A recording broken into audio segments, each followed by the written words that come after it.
बांग्लादेश में सियासी घमासान के बीच हिंदुओं पर हमले की खबरें लगातार सामने आ रही है।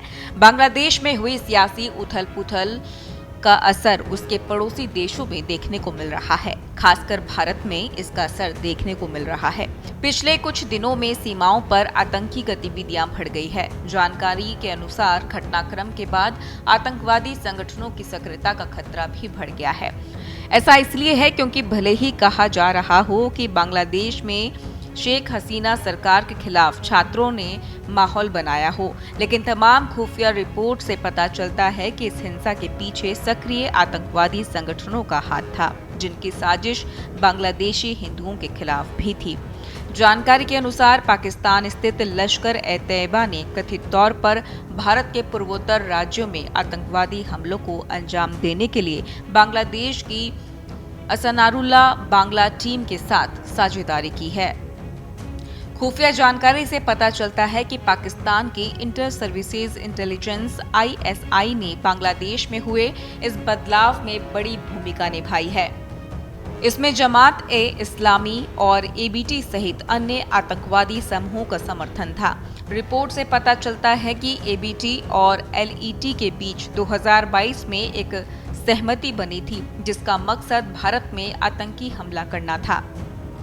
शेख हसीना सरकार के इस्तीफे के साथ ही बांग्लादेश से हिंदुओं पर हमले की खबरें आने लगी। देश के अधिकतर जिले हिंसा की चपेट में हैं। लोगों पर अटैक के साथ साथ उनकी प्रॉपर्टी भी लूटी या आग में झोंकी जा रही है। बांग्लादेश में आजादी के समय हिंदुओं की आबादी 22% थी, जो अब घटकर 8% के करीब आ चुकी है। केवल हिंदू नहीं, यहाँ बसे बाकी अल्पसंख्यकों की भी यही हाल है। बांग्लादेश सेंसस के मुताबिक देश में 15 करोड़ मुस्लिम हैं। इन पर 1.31 करोड़ हिंदू होंगे। इसके बाद दूसरी बड़ी आबादी बौद्ध धर्म को मानने वालों की 10 लाख है। यहाँ लगभग 5 लाख ईसाई और 2 लाख दूसरे धर्मों को मानने वाले भी हैं। इसके अलावा बहुत कम संख्या में सिख, यहूदी और नास्तिक भी हैं।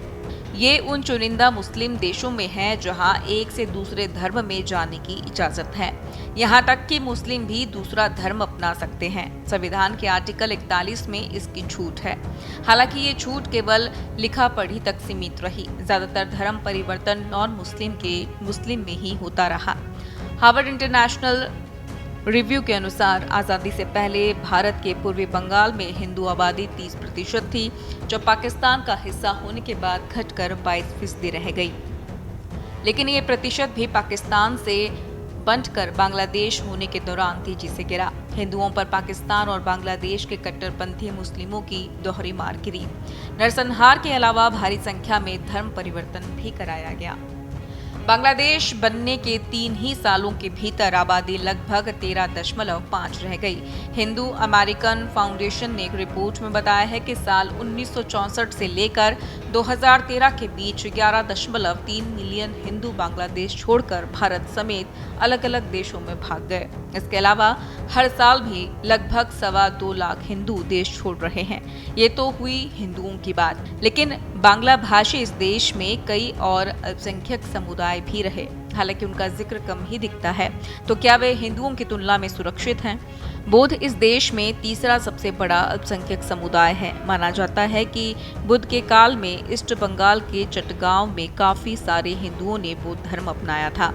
अब भी 65% से ज्यादा लोग चटगांव और ढाका के आसपास बसे हुए हैं। राखाइन, चकमा और बरुआ लोग इस धर्म को मानने वाले, जबकि 35% बंगाली बुद्धिस्ट हैं।